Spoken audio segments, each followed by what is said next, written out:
Creating a juggling thesaurus. Our thesaurus isn't meant to be exhaustive, but instead a starting point for building a subject domain thesaurus for juggling. What are the benefits of a juggling thesaurus? A controlled vocabulary of terms make the domain more understandable for indexers doing document or item indexing. Categorized terms make the domain more accessible and understandable for searching and information retrieval. There weren't already examples of a fully formed thesaurus out there in the information universe that we could use, so we had to start from scratch. In order to start building a thesaurus, we had to learn some juggling terminology. Luckily, we had a juggler in the group, but we also looked at a variety of resources. In our researching process, we found that Jorland's empirical studies was what worked for us at the beginning stage of thesaurus design. Finding terms and creating facets. So once we found a reasonable amount of terms to begin creating a thesaurus, we began to organize them into facets or categories. Organizing terms into facets or categories gives a good overall picture of the domain.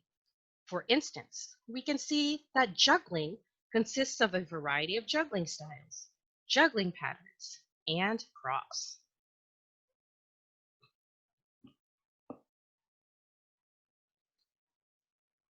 The purpose of our thesaurus is to organize terms of importance to the beginner or amateur juggler, or indexer new to this subject domain. The fringe areas in our thesaurus are juggling notations, organizations, and events. Juggling notation, for example, is usually pictures or diagrams of juggling patterns and can seem complicated to beginners. Fringe areas are important in the domain, but are ancillary to core or main facet areas such as juggling styles, props, and tricks, which a beginner or amateur juggler would be most interested. Some terms from our facets include different props, such as clubs, rings, kendama, and diabolo. And some other terms from our facet juggling styles includes styles such as cigar butt juggling, contact juggling, toss juggling. From the facet juggling patterns, many terms are included, like 3-ball shower, 3-ball Mills mess, and 4-ball fountain.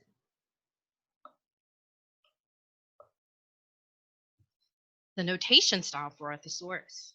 We used an alphanumeric expressive notation that was used in accordance with the guidelines from HSN et al. And ISO 25964-1, 2011 to show hierarchy class code and class number. Here's a side-by-side look at what the notation looks like in our alphabetical index on the left, in the classified on the right, and what our indices ended up looking like. We ended up with 131 terms, 125 preferred, and 6 non-preferred.